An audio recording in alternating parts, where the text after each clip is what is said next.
Now, before Senator Wakoli asks this question, I have allocated 20 minutes per question. So at the expiry of 20 minutes, we'll move to the next questions. Proceed, Senator David Okoli. Thank you, Honorable Speaker. On behalf of the Senator for Kisumu, Professor Tom Ojienda, I would like to ask the Cabinet Secretary for the National Treasury and Economic Planning, question number 1. Karibu sana waziri. A, could the Cabinet Secretary provide an update on the implementation status of all ongoing economic and social programs aimed at reducing poverty and alleviating household economic hardship? B, what is the total number of beneficiaries reached from financial year 2019/2020 to date, and what measurable outcomes have been achieved under this program?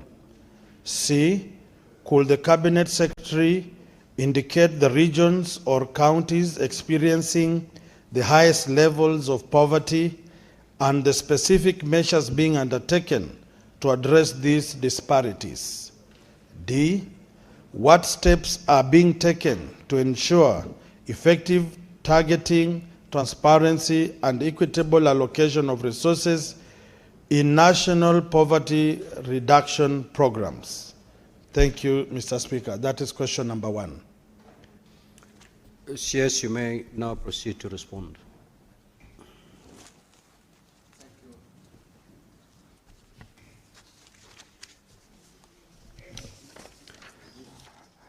Thank you, Mr. Speaker and honorable members. Mr. Speaker, I take your guidance very, very seriously that each question should take 20 minutes. However, this first question is too long. The second one, I think I will deal with in that 20 minutes, but the first one seems to be too long. I'm trying to look for a strategy on how to handle it within the 20 minutes. But let me... Honorable CS, you've provided a very detailed response. Yes. So you need not... okay, to read word for word. Absolutely. Thank you, Mr. Speaker. Then I'll devise a strategy to try to summarize. Now, Honorable Speaker, I am here to address question number 001 by Senator for Kisumu, Professor Tom Ojienda, on the status of national poverty reduction programs and resources allocation in the country. I was asked to provide an update on the implementation status of all ongoing economic and social programs aimed at reducing poverty and alleviating household economic hardships. So, Mr. Speaker, allow me to give a status of poverty in Kenya. We continue as a country to implement various interventions aimed at reducing poverty levels. The poverty headcount ratio stood at 54.9% in 2009.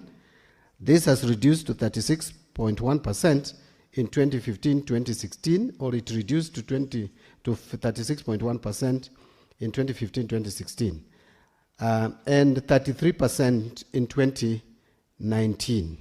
However, due to COVID-19, in 2020, this ratio rose to 42.9%, but it has since reduced to 39.8%, the latest data that has been given.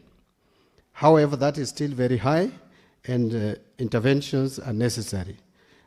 The government has prioritized a number of programs which are aimed to reducing poverty, and some of these programs target to reduce poverty directly. For example, we have social transfers.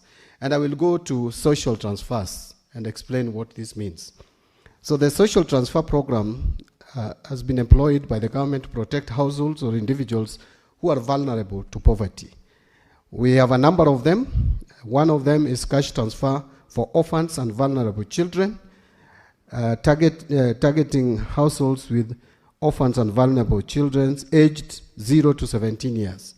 And this was followed by the older persons cash transfer in 2008-2009. It would interest this House to note that the older persons cash transfer came as a result of a motion which, Honorable Speaker, the minister standing in front of you is the one who moved in 2008 so that the older persons could be given cash transfer of 1,500 shillings then, which has since risen to 2,000. However, the admission age has since been revised to include all elderly persons aged 70 years and above. Usually it was 65. Another intervention is persons living with severe disability cash transfer. That was introduced in 2010-2011. The other one is the Hunger Safety Net program, which is targeting poverty for all those with extreme poor households in the arid and semi-arid lands of northern Kenya that are prone to drought. So that is another program. So the cash transfer initiative is part of Kenya's social and economic inclusion project under the government's broader Inua Jamii social protection program. All those programs that I've mentioned provide 2,000 per month, payable by monthly to the beneficiaries, while the Hunger Safety Net program started at 2,300 per month, but is currently at 2,700 per month. And this is being administered by NDMA, which is the administrative arm. Mr. Speaker and honorable members, the government also implements the nutrition improvement through cash and health education, targeting vulnerable households already enrolled in one of the 4 above cash transfer programs. So this one, which we call Nishe, is being implemented in Kitui, West Pokot, Turkana, Marsabit, Kilifi, Garissa, Isiolo, Samburu, Tana River, Wajir, and Mandera. So let me now move, because there's a lot of details which honorable members, I'm sure, are able to read and follow. So economic empowerment or inclusion programs, that is addressing the second leg of the question. Mr. Speaker and honorable members, economic empowerment interventions include the following. We have the National Youth Opportunities Towards Advancement, which we call NYOTA. And this, I think, has received a lot of public attention, and I don't want to dwell so much on it, but it started last year, October, with targeting 820,000 youth, and we are targeting youth across the country in all the 1,450 counties. Wards. And it is targeting those who are aged between 18 and 29 years, and if you are living with a disability, up to 35 years. And the project helps in equipping the young people with skills, in training, apprenticeships, certification, business support, and financial literacy. And it is aimed at enhancing employability, entrepreneurship, and access to opportunities, thereby creating sustainable pathways for youth economic participation and empowerment nationwide. And it's being supported by World Bank funding. The second one is the Uwezo Fund, which has been around for a while. Remember, this began in 2013 when the then President Uhuru Kenyatta made a pledge before elections that if there would be no rerun, then he would dedicate money that was meant for rerun or possible rerun of presidential elections to this fund, and that happened in 2013. And since then, over 7.2 billion shillings have been disbursed to over 1 million beneficiaries across all constituencies.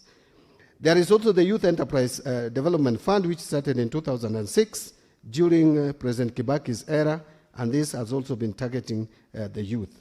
There is Women Enterprise Fund, which started in 2007. This is providing low-interest financing, entrepreneurship training, and market access support for women-owned enterprises. So far, about 25 billion has been disbursed to this fund, targeting over 132,000 self-help groups, most women, benefiting over 2 million people. Then we have the National Government Affirmative Action Fund, which is being administered through counties and being championed by women representatives across the country, the 47 of them. There is also the National Youth Service, which has been in existence from 1964, and as a disciplined service starts with training young men and women to serve the nation. And again, here, a number of youths have been trained and continue to get training. Now, I want to talk about food security as a way of dealing with poverty, because without food, the first indicator of poverty is when Kenyans are not able to feed themselves. Now, Honorable Speaker, food security is a foundational national priority that affects human survival, economic stability, public health, and social cohesion. The government efforts towards food security include implementation of various interventions under the agricultural transformation agenda. And these interventions include, we have Kenya National Fertilizer Subsidy Program, which has seen the price of a 50 kilogram bag of fertilizer, which used to sell between 6,000 to 7,000 per bag, is now selling at less than 3,500 shillings per bag. In fact, between 2,500 to 3,500. All categories of fertilizer, DAP, urea, CAN, NPK, and many others.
and oversight to curb leakages and provide value for money. Finally, the government is improving coordination across ministries, departments, agencies, and county governments, and strengthening grievance and complaint mechanisms so that citizens can support exclusion errors or misuse of resources and receive timely address.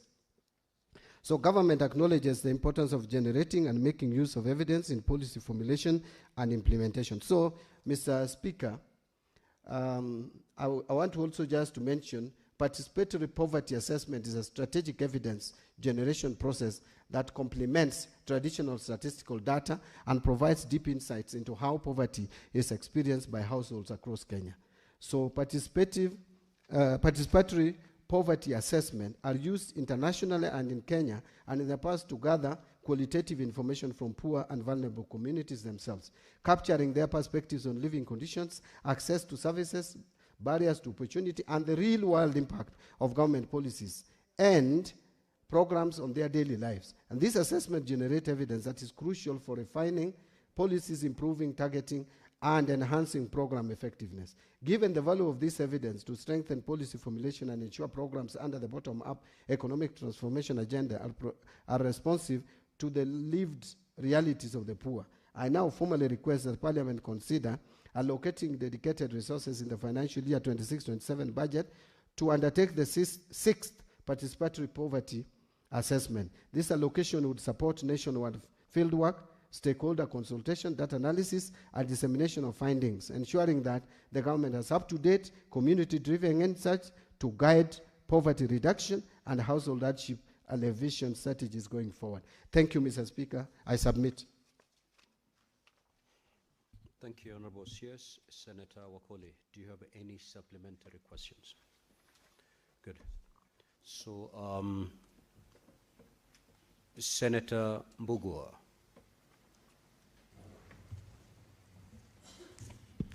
Thank you, Mr. Speaker. CS, my question is on the Nyota program. There was a government policy that in all funds, 5% of it was to be allocated to persons with disability. And there is a complaint all over the country that the persons with disability are not adequately benefiting from this program. Can you tell this House how many persons with disability have benefited from this program? Thank you. Honorable CS, just take note of that question and take more so that you can respond to maybe 10 of them at a go. Senator Muma. Thank you, Chair. Thank you, Speaker, and Karibu, Honorable CS. Honorable CS, my question relates to the support to TVET institutions. You will agree that the greatest mitigation strategy to reduce poverty is enabling members of families to actually be able to stand on their own. Honorable CS, we just learned from one committee that you have not deployed even 1 shilling to the new funding models for TVETs for financial years 2023-2024, 2024-2025, 2025-2026. And as a result, learners from the most poor families are actually dropping off because their capitation or under the new funding model has not happened in the TVETs. And yet we still have many other who have not yet joined TVETs. How can we be reducing poverty if we don't honor such a basic need? Senator Chute. Thank you, Honorable Speaker. Let me take this opportunity to thank the CS for being here today. But the CS talked about investment in marginalized areas for the last maybe 4 years or 5 years. I wanted the CS to mention one project which has been started and completed in Marsabit County, a county which is the largest in this republic. One project. Thank you. Senator Edwin Sifuna. Honorable Speaker, listening to the CS, some of the figures that he was throwing around left me a bit confused. In December last year, Honorable Speaker, there was a report by Oxfam titled Kenya's Inequality Crisis, the Great Economic Divide. The report from Oxfam put the figure of Kenyans living under extreme poverty at 50%. I've heard the Honorable CS talking about 39.8, and they cited certain reasons, including the rising cost of living and inflation, which is at 50% higher than it was in 2020. We spoke about that period before COVID. My question specifically to the CS is about this Nyota program. You said it has received a lot of publicity because you publicize it. It is essentially a political rally. So the question I want to ask the CS on these Nyota funds, can you tell this House the expense side of hosting those Nyota events? How much it costs for you to put up those fanciful tents that we see? How much it costs to transport all of you, including the president, to those events? And lastly, why you allow politics to be played on those podiums? I thank you, Honorable Speaker. Senator Aaron Cheriot. Mr. Speaker, I have a question to the CS. This is a very important subject that you are discussing on alleviating poverty amongst our citizens. And I must appreciate the interventions that have been listed and the measures that government is putting in place to try and help the less fortunate amongst us. There's a figure that the CS mentioned that by a cleanup of the register, they were able to save 2 billion shillings in the cash transfer program for the vulnerable in our society. Apart from cleaning up the register, were there any sanctions, CS, to public officers who may have been involved in either populating a list with people who are not deserving or ghost beneficiaries, Mr. Speaker? Last comment on Nyota is that I want to ask the CS to publicize it as much as possible alongside any other programs. Any program that helps citizens and makes their life better, Mr. Speaker, I believe should be publicized as much as possible. I thank you. Senator Manzo. Speaker, the CS talked about Gulalu irrigation project, and I want just to ask him generally on agriculture that Gulalu's project was to be stabilized by flow of water from Thwake Dam, which for the last 3 years, no progress at all has happened. Funding had been promised by African Development Bank by December. Up to now, there's no progress at all. And this will trigger irrigation in several counties, Kitui, Makwiny, Kajiado, Machakos, and even the lower eastern counties, the lower counties around Gulalu. So what is he doing about that to make sure you spur irrigation of that? And finally, Mr. Speaker. No, you're allowed to ask only one question, Honorable Senator. Senator Richard Mugu. Thank you very much, Mr. Speaker. And thanks, CS, for availing yourself.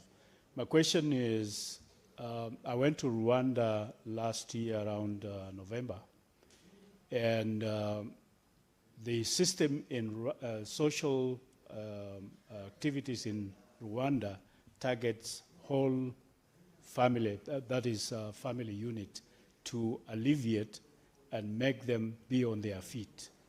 And then what I see that helps is the assessment that goes on. They go to that family, see how it has alleviated and helped, and the change that has taken place. Now, a lot of activities, as you mentioned, have gone on, but how much assessment is being carried to make sure that it is effective and helping people? Because you can pump things or money into a system, but that system is not reaching where it's supposed to be reaching. And therefore, families continue to languish in poverty, and yet there is a lot of pumping into a system that is not reaching the targeted people. Senator Enoch Wambua. Thank you, Mr. Speaker. Mr. Speaker, poverty is a present reality in this country, actually made worse by the current drought situation. Mr. Speaker, I am a bit taken aback by the figures that the CS has brought here, because I'm wondering then if you're relying on figures for 2022 to address a problem in 2026, then, Mr. Speaker, I think there's a problem. I want to know, and this time, Mr. Speaker, remember we were debating something and I was saying, I'm not very sure if the 3.3 million people that we are saying are in need of urgent support, relief support, is actually a reflection of the reality on the ground. So the figures that we have here, most of them are drawn from 2022. We are in 2026, in the midst of a drought situation. I don't know what figures they're using to plan to alleviate poverty in this country. Thank you, Mr. Speaker. Senator Veronica Minor. Honorable CS, thank you for coming to answer the questions in this House. We have some CSs who don't bother to even apologize sometimes when they are not available for this question time, and it's crucial. And more importantly, we require that when you undertake something on the floor of the House, you ensure it's performed. Honorable CS, as you can very well tell from your report, which I know you have prepared with a lot of caution, just to make sure that it's factual and it represents the reality, we have a very poor population in the Republic of Kenya.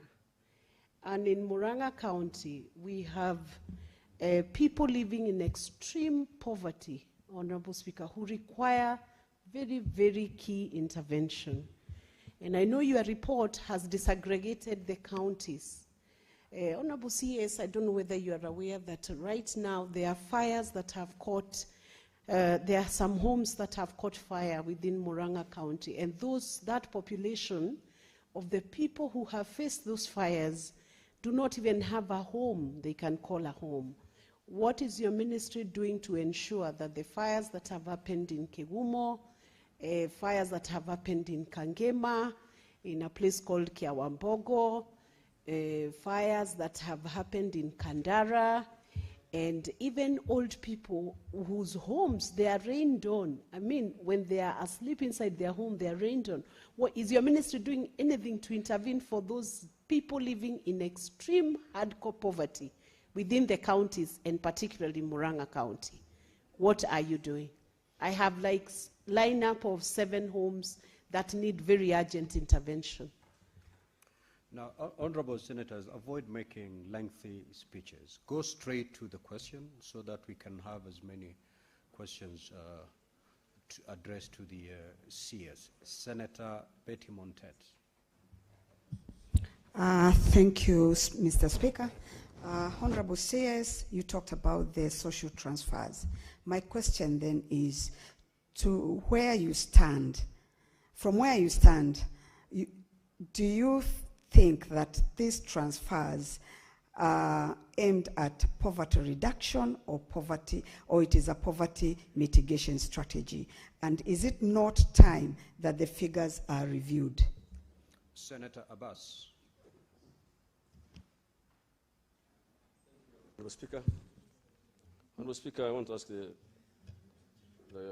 CS that this country, as you rightly said, almost 13 counties are facing drought, and they are above the poverty level status. And this has been there for long years and many years. CS. You know, this country.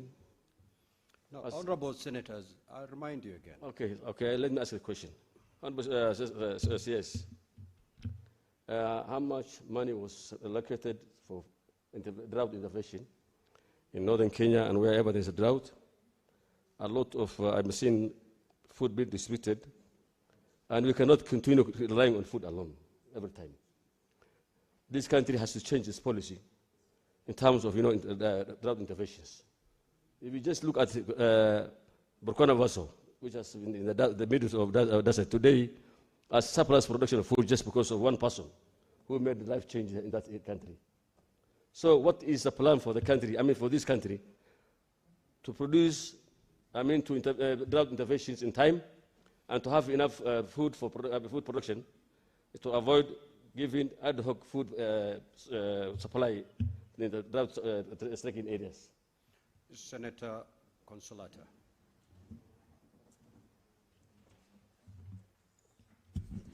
Thank you, Mr. Speaker, sir, for the opportunity and to welcome CS.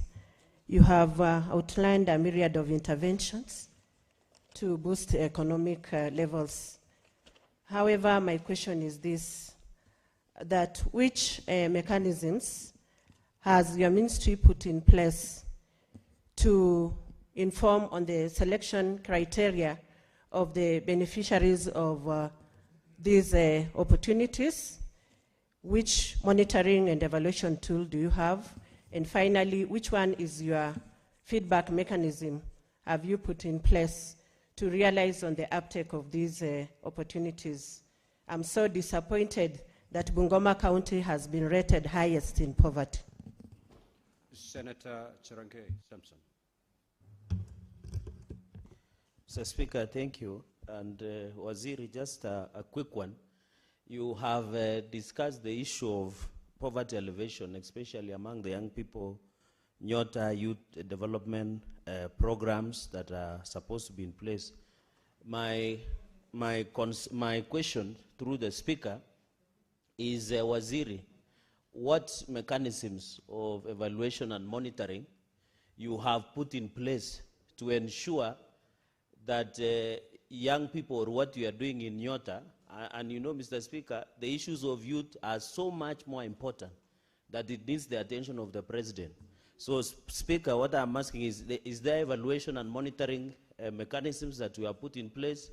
And Waziri, what strategies that are in place to ensure that these issues are long-term and ignore haters like Senator Sifuna, who doesn't even know where ODM certificate we've heard your question, Senator. Is not a Senator Fernandi, take your seat. Senator Seki.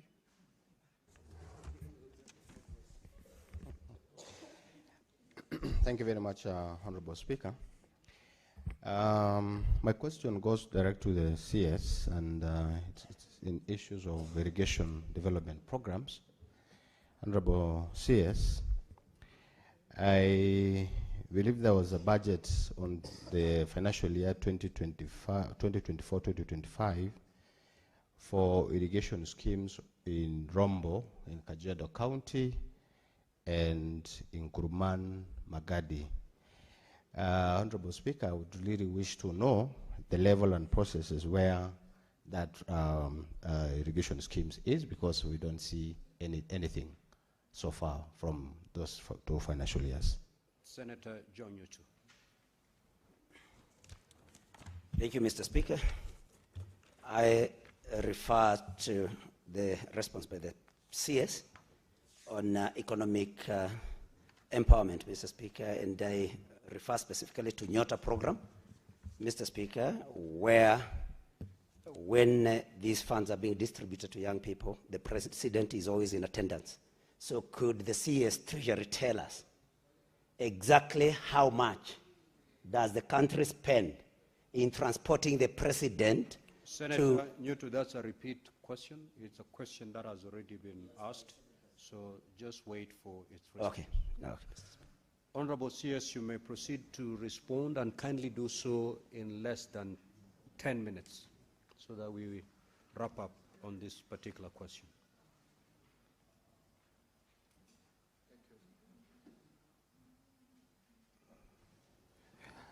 Thank you, Mr. Speaker. On the question, the first question by Senator Mbugwa on the Nyota program and the persons living with disabilities who have benefited or are benefiting from Nyota program, I wish to state that so far 26,000 persons living with a disability have benefited from this program. So it's not that they have been neglected completely. There is a component of the funding that has been designated specifically for persons living with a disability. Senator Muma has asked me about support to TVET institutions. As a matter of fact, we are supporting TVET institutions. We have included the funding of TVET together with other tertiary institutions under Higher Education Loans Board program. And in terms of capitation, I know there was challenges, but it's not that we have not provided money completely. There are challenges with the funding of TVETs, and we have got the data on how to fund, how much is needed, but because of sometimes financial constraints, we are not able to provide enough funding to TVETs, but it remains a priority. In fact, we have even received some funding. We are receiving some funding from China to support the TVET activities. And TVET is at the core of the government agenda. As we prepare the budget of 26-27, we are going to make sure that TVETs are supported in terms of capitation, because that is where the challenge has been. Senator Shute, on Marsabit County, I wish that this information was required. I will make it available if that is needed on the projects that are ongoing in Marsabit. I may not know the status where they are because the 9 ministries are responsible, but we will do as much as we can to provide the projects that are being implemented in Marsabit County. But I would not dispute if Marsabit County is not or has not been receiving proper funding from the national government, because discrimination, marginalization, and exclusion in this country, Mr. Speaker, we cannot shy away from it. It has been a reality. And as leaders, we cannot run away from that responsibility. And I will look into the budget of 2026 with a clear objective of ensuring some equity and fairness. We may not have equal budget or equitable budget in year one, but we must start that progress. And if I had time, I would tell you some of the interventions that even personally I have intervened in the budget process to make sure that certain areas that have been ignored are actually taken care of. This morning, before I came here, I was having a meeting with MPs from the Northern Kenya region, and just to see how to give more support to that region in terms of budget, including the supplementary budget. So I agree with you that there could be some kind of marginalization, but that should be addressed. On the questions by Honorable Sifuna about the figures from Oxfam and my figures, I am quoting public figures, Mr. Speaker, and figures that have come from government institutions that I think we have faith in. Because again, every country has their system of doing their survey. If we have put a government institution in place that is doing household survey, and they have given us the data that in 2009, our poverty index was at 54%. And that went down in 2015 to 36.1%. And went down even further in 2019 to 33.6%. But rose or went up during COVID to 42.9%, and then went down to 39.8%. I have no reason to doubt those figures, unless I am proved to be wrong, or the institution which is doing the survey is proved to be wrong. So I am relying on authentic figures, figures that we can challenge. If we feel we don't agree with the figures, we can challenge them. But these are statistics that have not come from the moon. They are with us, they're public documents, and can be checked. On the issue of Nyota, and whether it's a political rally, you know, Kenyans are very interesting, Mr. Speaker. When you don't communicate, they complain. They want public participation. When you do it, why are you doing it? You are politicizing. How much are you using? I don't know whether you expect the president to walk to Kisumu on foot to go and conduct public sensitization on a very critical and important program of government targeting the youth. Order, honorable senators. Order. Order. Senator Fernandi, you either be orderly or I'll ask you to leave the chamber. I don't know where that excitement is coming from. Let us listen to to the CS in silence. Now, Honorable Senator for Nairobi, you cannot rise on a point of order against the CS. It is up to the Speaker to rule. Proceed and conclude, Honorable CS. Thank you, Mr. Speaker. Mr. Speaker, I was just explaining that we need proper sensitization to the youth in terms of how to run the businesses that they are going to start using this NYOTA program. And again, we need no lesser office than the head of state to be able to articulate and explain to the youth the agenda of the government, because he was elected to address problems of Kenya. The president was not elected to sit at State House. We need a president who reaches to Kenyans, talk to them, explain the government programs. No. Mr. Speaker, on Majority Leader... Honorable Senator, Honorable CS, yes. The question that has been asked by Senator for Nairobi is for you to tell the country how much has been expended. Mr. Speaker, if I was if you don't have the figure, yeah, and again, but what I know is has been spent within the budget of the president to run the government. The president has a budget at State House to run programs, and all the expenditure. Order, Honorable Senator, Senator Fernandi. So, Mr. Speaker, the confirmation that I would give this House is that the budget that the head of state has spent in going around to sensitize Kenyans on the NYOTA program is within the budget of State House provided by the National Assembly of the Republic of Kenya. Majority Leader asked me whether we have sanctioned the officers who probably were involved in giving us figures that were not accurate.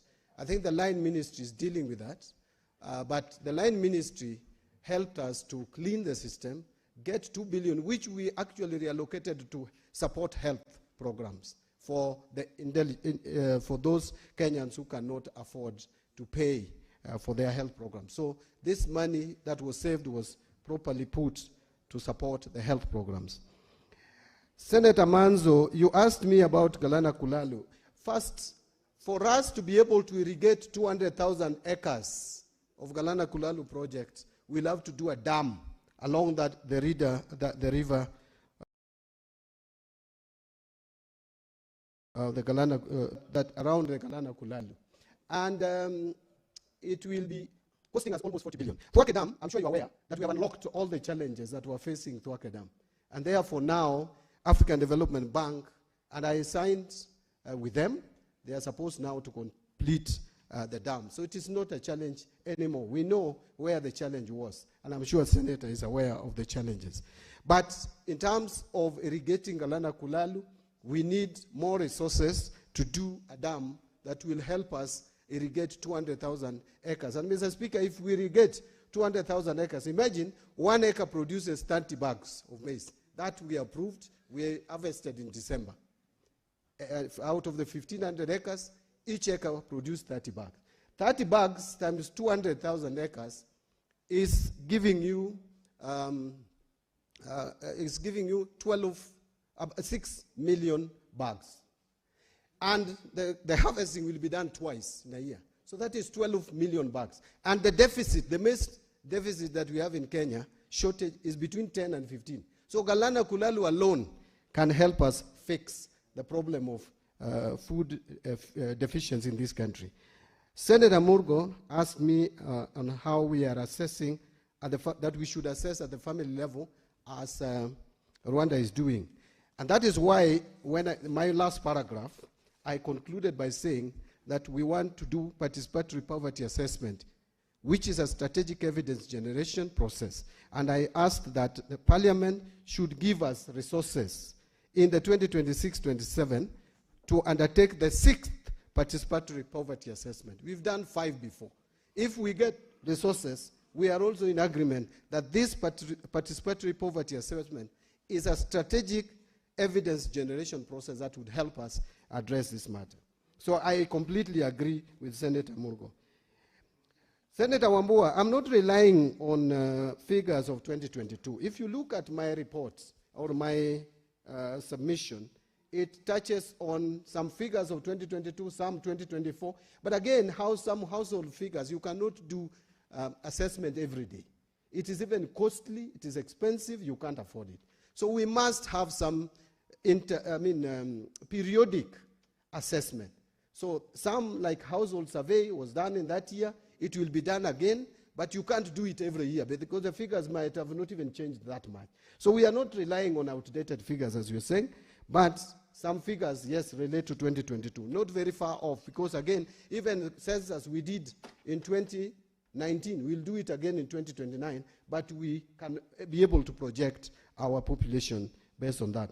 Senator Consolata mechanisms put in place to select, monitor, and feedback mechanisms. Every program that we have has an M&E component, including the Nyota, including now even the Ways of Fund. Each one of them has an M&E component in it, which provides us with feedback mechanism. That's why I'm able to report even on the impact of each of these fundings.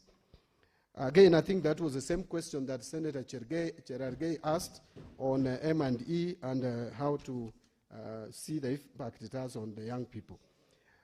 Senator Seki, you asked about specific irrigation projects. How again, I wish that I was aware of that question. I would have come with the data.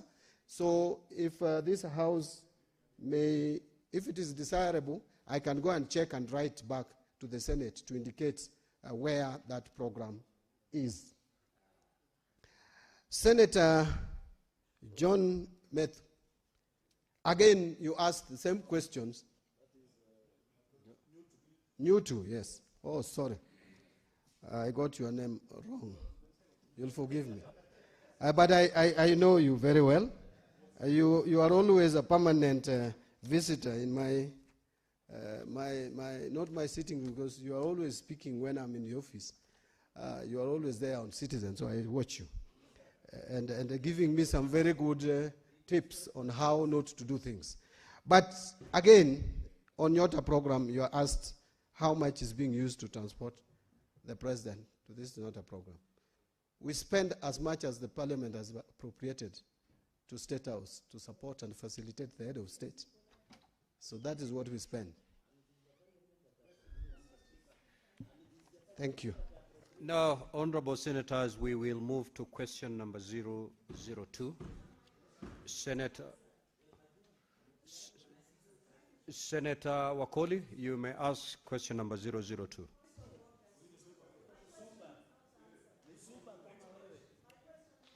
Let's handle question number 002. Honorable Speaker. Senator Wakoli, just resume your seat, please. Yes, Honorable CS. Honorable CS. Honorable Speaker. As the Speaker, it is true. I forgot to address 3 questions. You know, I was writing. One is by Veronica Maina, a senator. Yes, you know, on the issue of fire incidences in Murang'a, various places in Murang'a, you know, we have a special state department dealing with emergencies and interventions like this one, the special programs program. And we resource them very well when there are these emergencies because they can't wait. So I may not have information on what interventions have been taken, but that State Department deals with emergencies. On the issue of this, Senator Bass asked me how much we have allocated to the 13 counties for drought mitigation. When drought began, or incidences of drought began last year, July, the people we projected that would be affected were just about 2 million. Now the figure has risen to 3.3.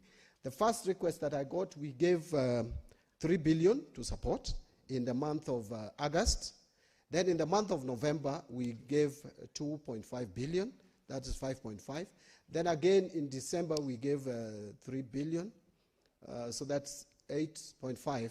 Besides that, we also gave 500 million specifically for livestock intervention. So 9 billion so far has been spent, 9.05 057. The 057, which is 57 million, went to Elgeyo Marakwet for the flood intervention, but 9 billion went for drought mitigation. We have again, I've already approved another 4.1 billion to support drought intervention. So that will push it to over 13 billion.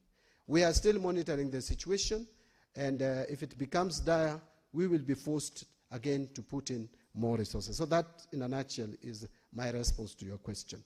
Lastly, the Senator for Kitui, yes, asked about, is this? Yes, pardon? Machakos, yes.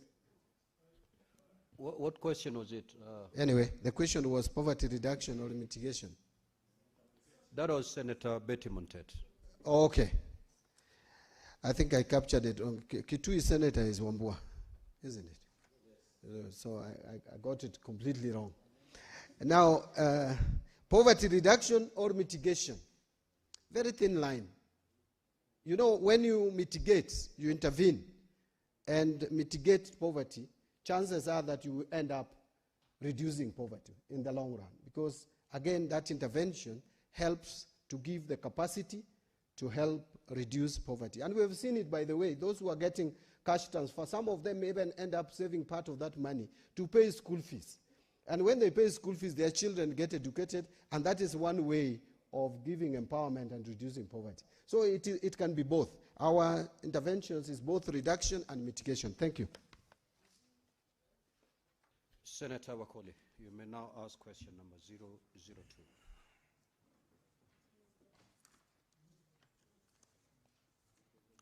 Thank you, Honorable Speaker, for calming the various voices at the background, Honorable Speaker.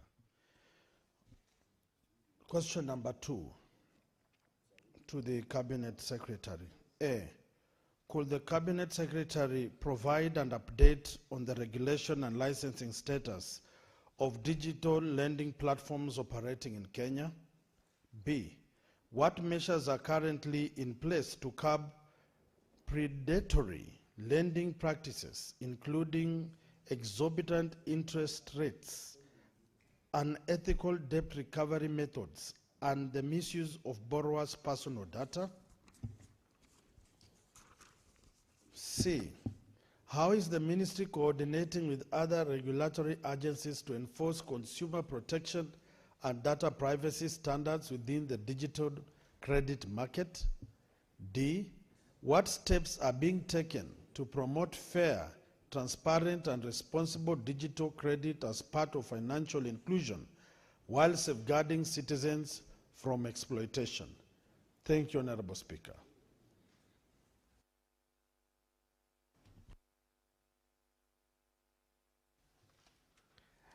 Thank you, Honorable Speaker. Honorable Speaker, this response has been prepared together with the Central Bank of Kenya. That is the National Treasury, together with the Central Bank of Kenya, would like to respond as follows.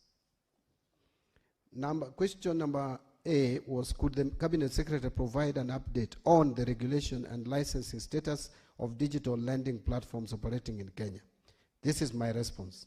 CBK licenses 3 categories of financial institutions to engage in lending to the public: commercial banks, microfinance banks, the commercial banks, 38 of them, microfinance banks, 14, and non-deposit taking credit providers, 195. Previously referred to as digital credit providers, and that is, I think, the gist and the genesis of this question.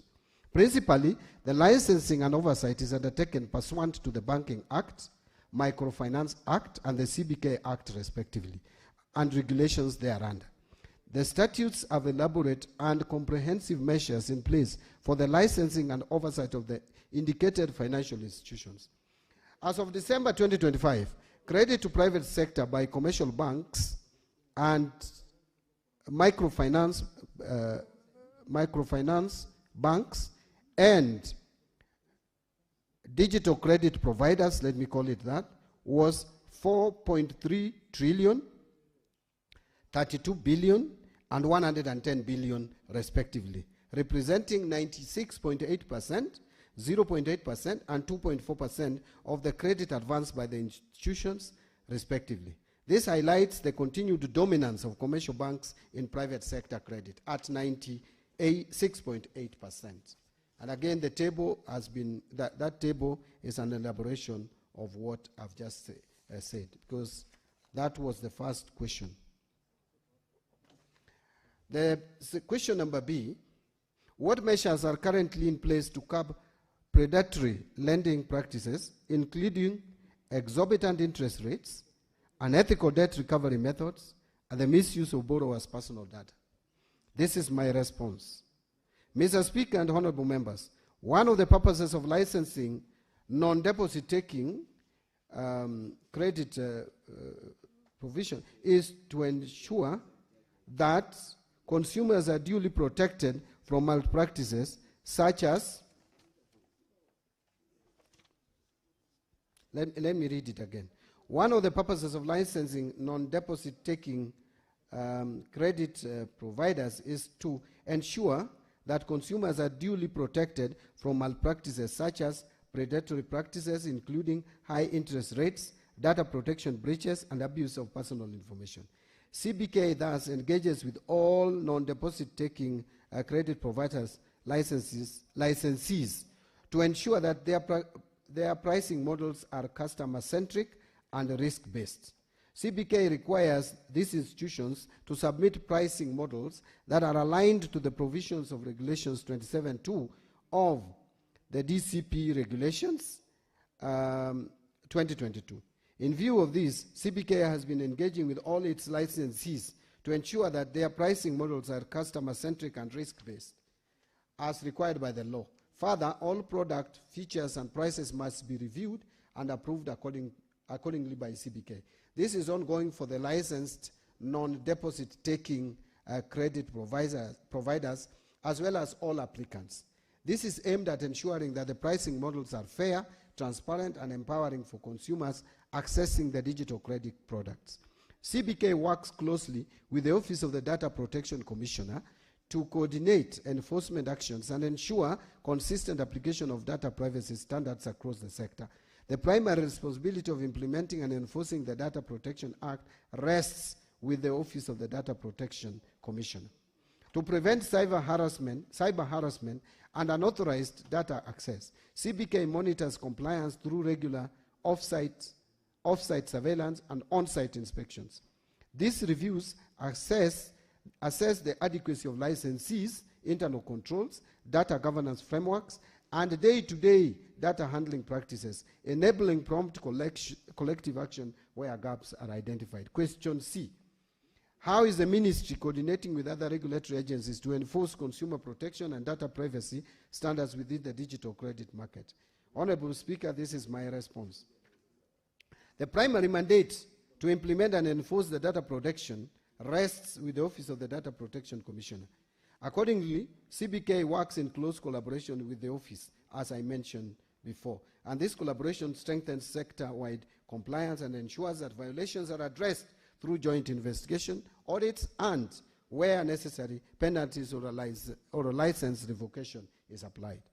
The second one is regulatory compliance requirements. CBK mandates all the licensed non-deposit taking credit providers to fully adhere to the DPA and its attendant regulations.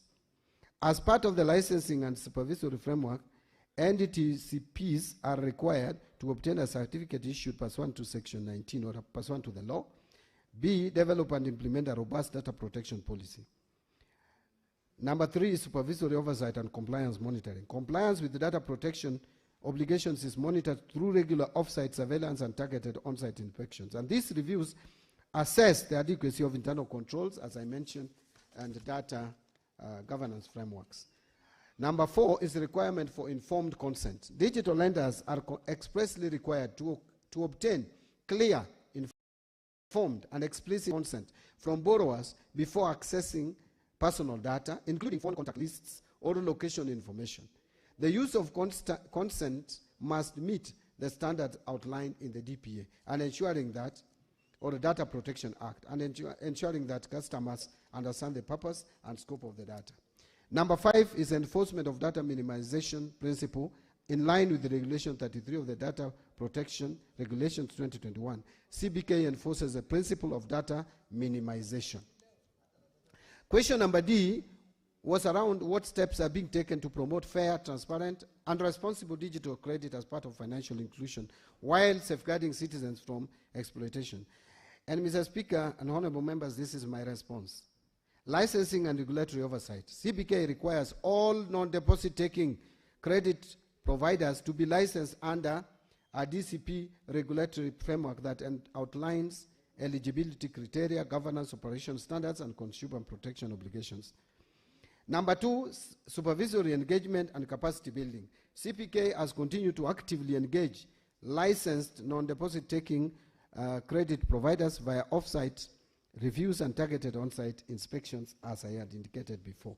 Number 3 is technology-driven compliance monitoring. CBK's enterprise data warehouse system integrates with the non-deposit taking credit providers for streamlined data submission covering lending activities, governance, consumer protection, and redress.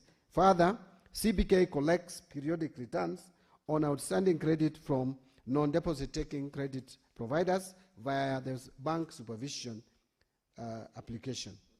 The other one, or number 4, is consumer redress and dispute resolution mechanism, where CBK requires all these non-deposit taking credit providers to establish effective consumer complaints handling policies as a licensing condition. And these policies must include clear guidance on lodging complaints, dedicated complaints communication channels, and defined timelines for acknowledgement, investigation, and resolution. The other one is enforcement and sanction. That's number 5. Again, that is explained there, Mr. Speaker, for honorable members to see. Number 6, recently issued draft CBK non-deposit taking credit provider regulations of 2025. Following challenges experienced since implementing the digital credit legal and regulatory framework in March 2022, amendments to the CBK Act through the Business Law Amendment Act of 2024 have informed the drafting of new regulations. Key proposals include expanding the scope beyond digital lending to cover all non-deposit taking credit providers, businesses not regulated under other laws, such as buy now, pay later arrangements, peer-to-peer lending, and pay-as-you-go arrangements. The other thing is, which these regulations have addressed, is introducing a tied licensing and regulatory framework to enable a risk-based regulatory approach, easing requirements for lower, for lower risk providers and improving oversight efficiency.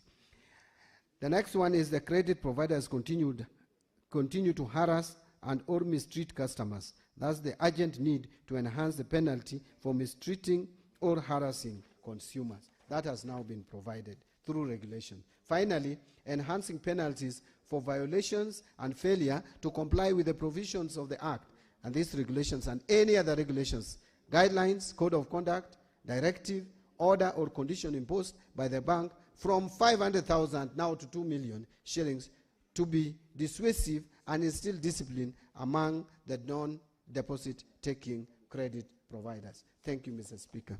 I rest my case. Thank you, Cabinet Secretary. Senator Wafula, any supplementary questions?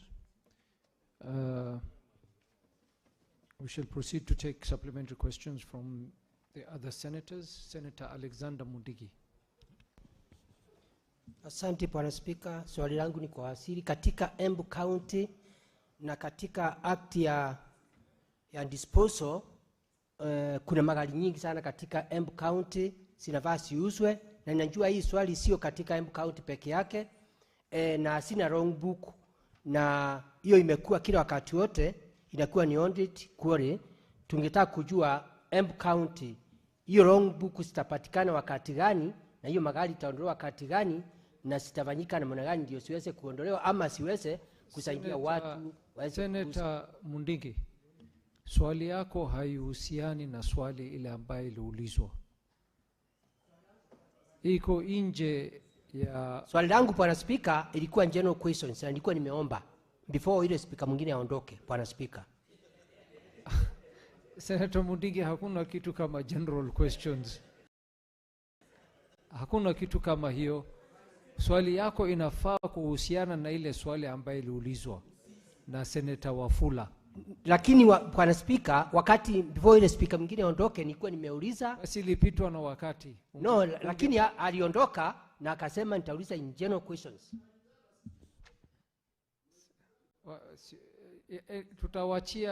Tutawachia waziri aamue kama akona hiyo information ndo akupatie jawabu. Kama hana, itakuwa ni jukumu yake kwa pengine kukuandikia kando.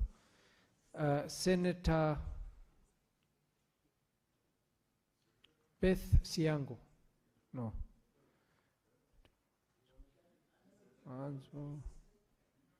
Kajwang Moses. Senator Kajwang, najua umengojea lakini si unaona orodha hapo? Nimeona. Nilikuwa natafuta jina yako. Thank you, Mr. Speaker. I was about to ask my question in Swahili. Then I remembered that it is CS Mbadi in the house. I might challenge him a bit if I proceeded in Swahili. But Mr. Speaker, CS Mbadi is one of those people who make me believe in this government because of the actions he has taken since he went into office. I wanted to ask on the digital credit providers. In 2000, Joe Donde moved this nation to amend the Banking Act and to introduce Section 44A that introduced the in duplam rule. Mr. Speaker, I wanted to find out from the CS what measures the Treasury is taking to ensure that digital credit providers do not violate Section 44A of the Banking Act, which simply states that interest should never exceed the principal. We have seen most of these online and digital credit platforms where the interest is exploitative. The interest sometimes is double or triple the principal. Could the CS tell us what he's doing to ensure that DCPs are also regulated and are also subjected to Section 44A of the Banking Act, in as much as they might not be pure banks, but it is important for Kenyans to be protected from exploitative interest and exploitative lending behaviors. Thank you, Mr. Speaker. Thank you. Senator Steve Lilengwe. Mr. Speaker, sir, I wanted to ask a supplementary question to the Cabinet Secretary regarding the first question, question 0001. I'm not sure whether I can proceed. We've passed that already. Senator Mohammed Chute. Thank you very much, Honorable Speaker.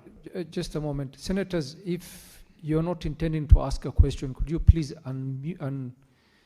unclick your button so that we can have only the senators who want to ask questions on the schedule. Proceed, Senator Chute. Thank you, Honorable Speaker. The question I'm about to ask is within the knowledge of the CS, which is a bit out of what we are here today for.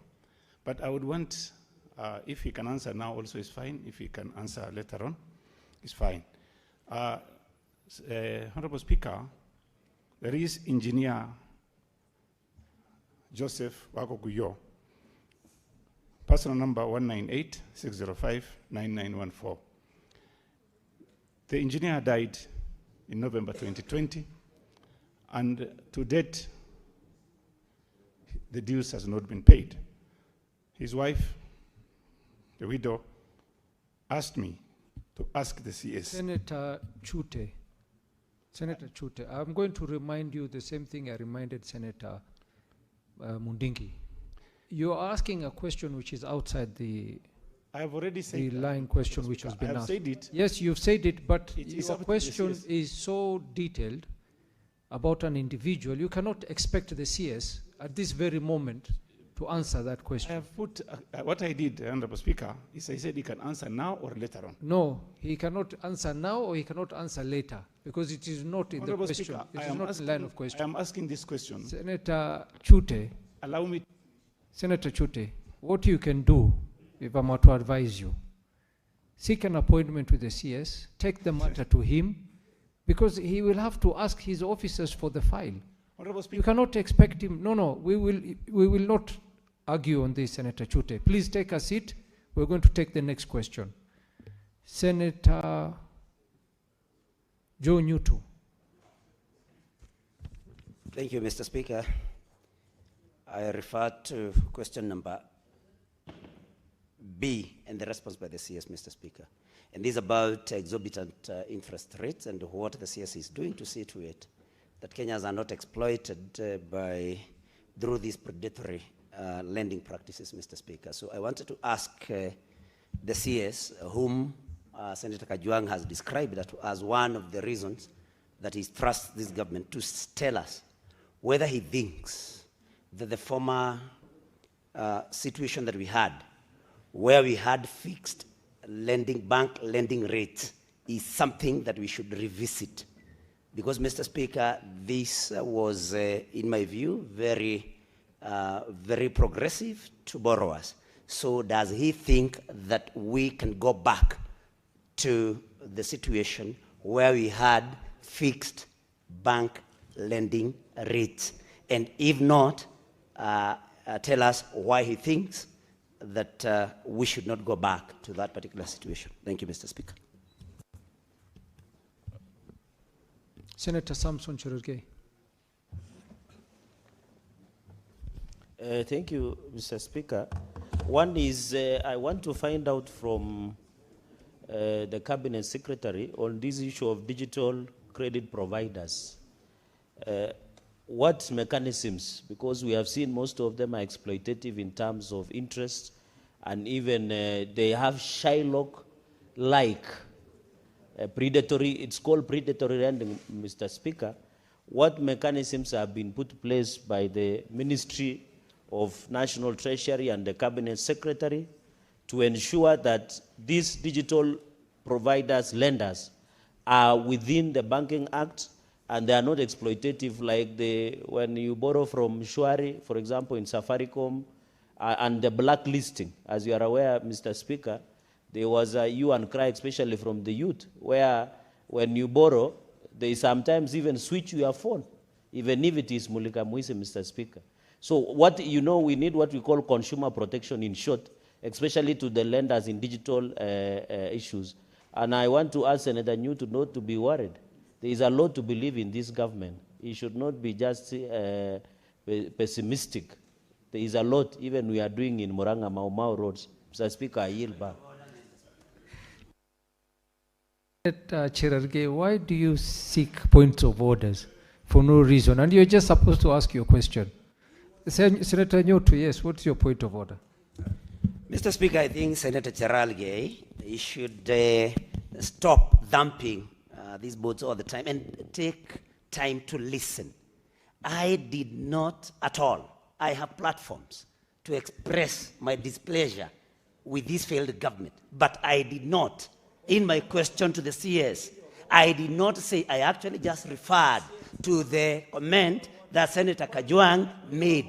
I did not say whether or not, like Senator Kajwang, I believe in this government. So, Mr. Speaker, it's important that you ask Senator Cherargei to stop being the sycophant that he has been and take time to listen to submissions by other members. Thank you, Mr. Speaker.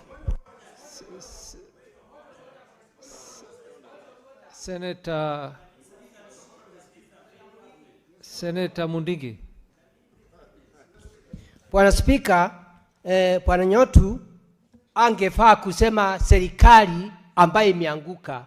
Labda imeanguka kwa DCP, lakini sio kwa Kenya.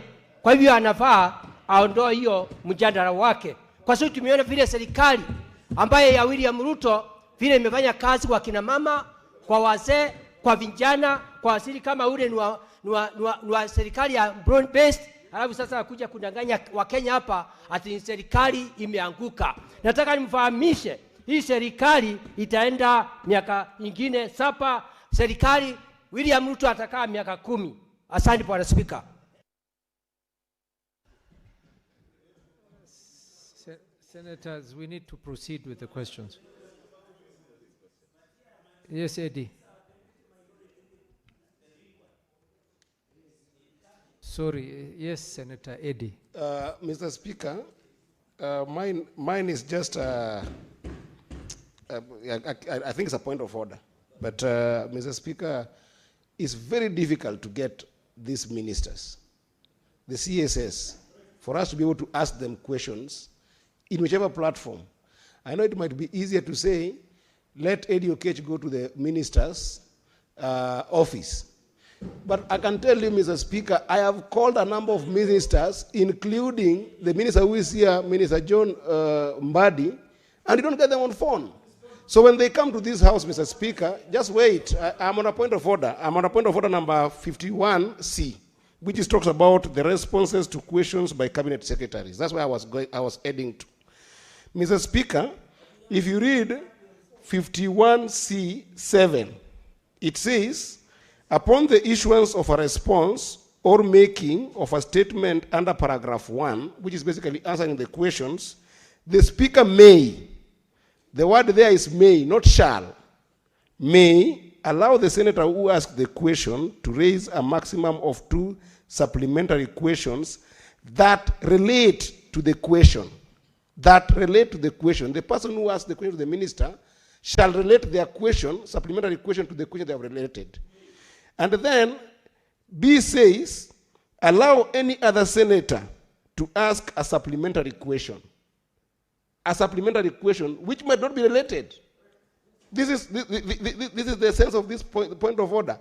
If the intention was to make sure that the question here relates to the other question, it could have been provided in this provision, Mr. Speaker. I wanted to ask you, Mr. Speaker, allow us to ask this CSS any question that is supplementary to the best of what is affecting my people and what is affecting the Kenyans. I wanted to request, Mr. Speaker, that and this is not to verify your ruling, Mr. Speaker, but I wish that Chute, Senator Chute, could be allowed to ask his questions, because it's difficult to get these ministers when you go to their offices, when you call them. So when they come here, this is the house of the people, just allow us to ask the questions, because here it says it's not for the other senators. It's not may. It's not related to the question that was asked. It's for any supplementary question, Mr. Speaker. I just wanted to plead with you, Mr. Speaker, to allow us to ask those questions. Senator, thank you. I have heard you. Order, senators. Order, senators. Order, Senator Cherargei. He doesn't want your assistance. Senator Eddie, as you've clearly read the order paper, I mean the standing orders, you underlined even may. The Speaker may. And I have chosen not to allow those questions. So it is within my prerogative. And if you're itching to ask a question, why don't you file the questions on time so that you can ask it on the floor of the House? We have another cabinet secretary waiting, and we are spending too much time with the CS of Treasury. So we will proceed, senators. Senator Cherargei, you asked your question. So it's Senator Cheriot. Mr. Speaker, I don't envy you. It's very difficult to steer this House on track sometimes when the kind of interactions I've seen this morning. Mr. Speaker, I have a quick question to the Minister with regards to question 2 on these predatory lending practices by various business entities.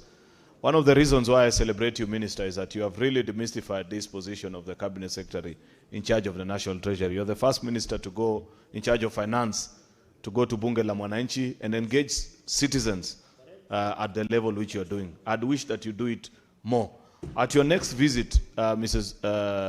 Cabinet Secretary, please interact with our young men who ply the border business, and you will appreciate this problem, how much of a menace it is to them. That there are people who give them motorbikes, and at the end of the paying period, they have paid almost triple the amount it will have cost them to acquire that particular motorbike. When you tie that to the question that was asked by your own senator, Senator Moses Kajwang, you appreciate that these companies are completely in violation of all existing laws of the land. So what is your State Department doing with particular focus on the border sector, Minister, and the loan sharks that exist in that particular space that are exploiting our young people who slave for them, By the time they finish paying for the loan of the motorbike actually is completely worn out and there's nothing else they can do for it, and they haven't made anything of substance to them. Can we curb this menace, Mr. Minister? I thank you. Senator Enoch Wambua.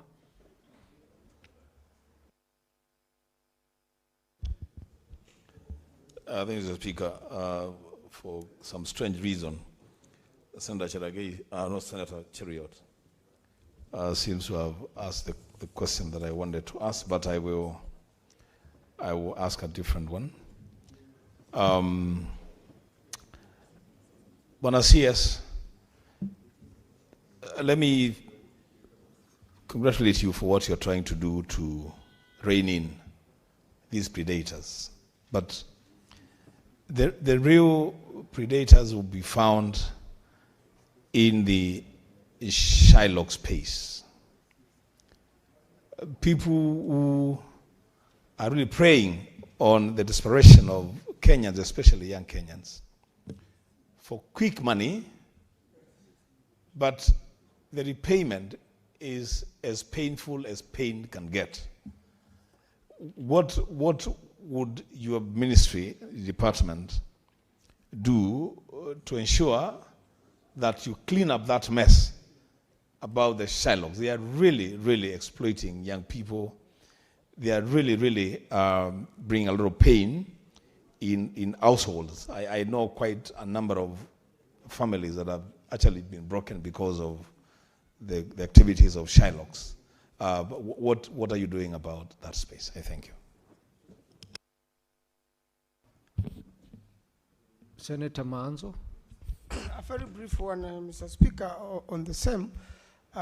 What is the Cabinet Secretary doing, or is he aware of the credit facilities whereby logbooks are used as, are used to borrow monies, and the practicality of the interest rates, which keep on changing on a daily basis, are that it becomes very difficult to ever recover your car once you've given it to these people who use logbooks, so for people to access quick money, and then it becomes mission impossible. Is the government controlling that sector also? I thank you, Mr. Speaker.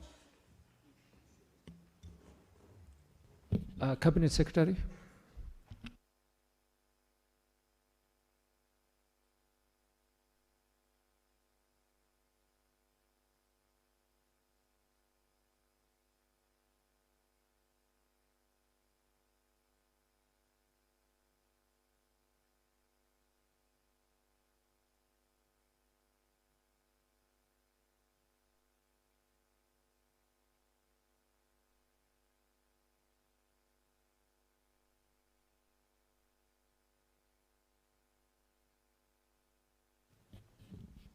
Give the CS the mic. Yeah, it's on. Oh, it's back. Thank you. Mr. Speaker, listening to the various questions, I think I want to condense them to just about 3. Because the first question, which is of major concern, is the exploitative nature of some of these credit providers, especially digital credit providers. And again, Senator Cheruiyot has also brought in those who are giving loans to even border people. And this is something we live with every day. We see them. Senator, I agree with you absolutely. And my commitment to you, Senator Cheruiyot, is that I will have an engagement with the border operators soon, just to interact with them and understand their concerns. But to answer this concern became apparent to us, and that is why in 2024, because there was no proper legal framework to deal with these credit providers. So in 2024 December, through Tax Laws Amendment Bill, one of the, actually my first assignments in office was to bring some of these amendments, to bring these digital credit providers into the supervisory role and purview of the CBK. And right now, they have to have their pricing model approved to ensure that they follow Induplam rule, which Senator Moses asked about. And we have even enhanced penalty to 2 million shillings from 500,000. So whatever they do now is covered in law, and therefore they must comply with the law. Anyone who is not complying with the law risks facing the penalties that have been set in law. And so, unlike before, right now they are under the supervisory role and purview of the CBK. And that also addresses the question by Honorable Manzo that there are people who offer credit facilities, take logbooks with the sole objective of selling these assets, because they know that the way they have structured their debts is in a way that you are not going to be able to settle the debts. Now they must operate within the law, because the law is there. If they don't want to follow the law, then obviously they will be penalized, and penalized properly. And even in their licenses can be revoked. And I agree with the Senator Chiragai that these people sometimes behave like Shylocks. So that is why now we have brought them under Section 44A, and there are regulations now that have been prepared to address the same. The other issue that was asked by Senator Nyutu about whether we should go back to that period when we had fixed interest or bank lending rates. My quick response is no. By the way, it may look very appetizing and easy to think that you can control the bank interest rates, but the effect it would have on the economy would be dire. I will tell you, we need a free economy, which is only regulated. That's why CBK is there. If we control interest rates, first, you are discouraging investment in your country. And again, you are making your country, we are not living in isolation. You are making your country uncompetitive. Even the credit rating of your country will go down when you start putting some restrictions in terms of interest rates. So the economic effect of that would not, the economic effect, the negative side, is much more than the positive side. That is why we use the monetary policies of CBK to be able to deal with the rising interest rates. When interest rates were rising so fast, at a point we had 17.2 as the average lending rate in our banks, I think in 2024, November. Today it has come down to 14.6, 14.8. Why? Because of the intervention by CBK and also the National Treasury's support by stabilizing the foreign exchange, by taking some actions like de-risking our debt portfolio to remove the exposure that our economy was subjected to in 2024. So all this combined, and then asking banks and changing the system. Like now, we have changed the system of the overnight lending rate. I'm sure you're aware, Senator, that this will definitely help manage the interest rates or credit lending to the private sector, as opposed to coming in with tough regulatory regime that may not look friendly for, because we are in the international space. I think I'd already addressed the question by Senator Wambua. And now on the question by, I don't see Eddie Okech here. Eddie complained about ministers not being found. And like right now, honorable senators, if anyone was to call me, that person would not find me on the phone. And yesterday, actually from 2 p.m. to 6:30, I was engaged with 2 committees of National Assembly. And the previous day, I was with the committee of the Senate. That is aside from the engagement that I have in the office and the event that I have. So, but I'm really trying to be available to people's representatives. If Senator Okech was here, I would have said that at least him is lucky, because last Saturday we traveled with him together to a rally in Siaya. And so he got opportunity to talk to me, unlike Senator Cherargei, who has not had opportunity for a very long time to be with me. And I hope Senator Cheriot, who has also not had time, will have time this Friday to be with me in Soba. And so we can engage and discuss other matters. No, but I've invited you. Kajwang is my younger brother, so he will definitely come. So I wanted to stop there and just thank Mr. Speaker. I wanted to just stop there because I think I've addressed all the questions that I was asked, and just give a commitment once more that anytime I'm invited, I will be available. And ndugu yangu toka Embu, my great friend, yes, Senator, kama uko na swali yeyote kuhusu Embu, nitapea jawabu. Ukiandika na unitumie hiyo swali kwa wizara yangu, nitakuja hapa nikuelezee ni shida gani ama tutatatua namna gani. I just wanted to prove that I can speak some Kiswahili. You know, the way Moses put it is like, I don't even understand Kiswahili, but I have a pass in Kiswahili to the extent that in 2007, when I was running for parliamentary seat, at that time, Senate Speaker, there was a requirement that if you did not do a Kiswahili and pass in a high school, you had to do what we call proficiency test in either, both English and Kiswahili. Fortunately, I was passed that I could not do proficiency tests in both languages because I passed them in high school. So I am both proficient in English and Kiswahili, but I'm a master of Luo language. So thank you very much, Mr. Speaker. CS. Yes, Majority Leader. Thank you for indulging me, Speaker, before the Cabinet Minister leaves. You know, this is a CS for Treasury, and it's important sometimes we engage him as a House on certain things. I know we're in the BPS season, Mrs. Speaker, and I have said that I appreciate this Cabinet Minister because he's distinct in how he does his things. Part of the bigger problem the Senate of the Republic has always had with the National Treasury is how much they ignore the findings and the resolutions of the Senate with regards to BPS. They never respond to them.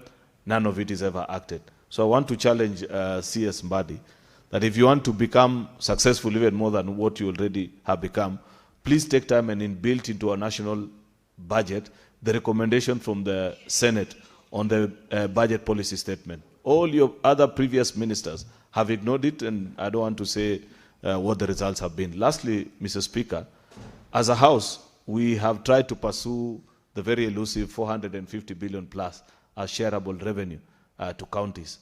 Given that there are few key state departments that you are now taking off main national budget by funding them through the National Infrastructure Fund program, which the government is introducing, as you come back to us in a month or two, Minister, with a budget proposal, kindly try and push it as far as 450.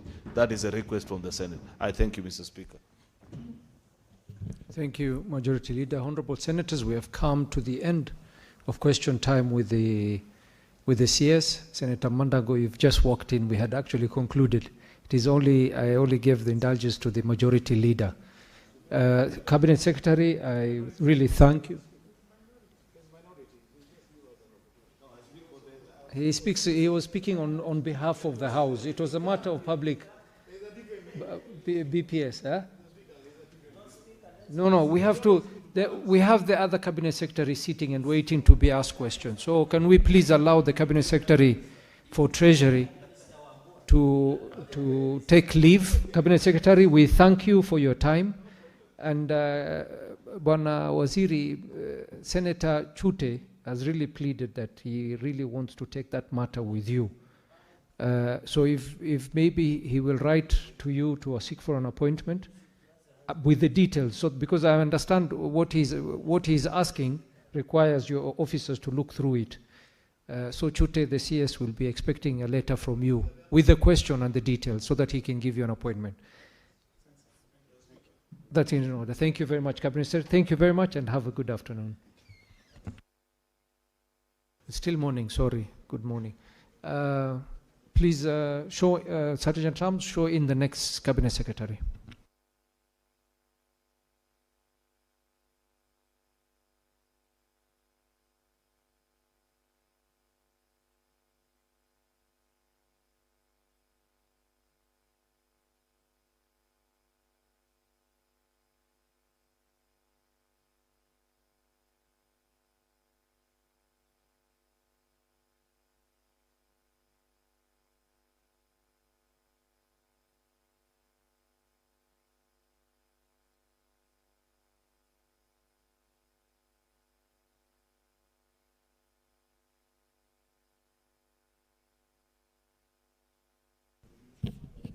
Honorable Senators, I would like to acknowledge the presence in the public gallery this morning, visiting teachers and students from Mwongori High School in Nyamira County. The delegation consists of 7 teachers and 44 students. In our usual tradition of receiving and welcoming visitors to the Parliament, I extend a warm welcome to the delegation, and on behalf of the Senate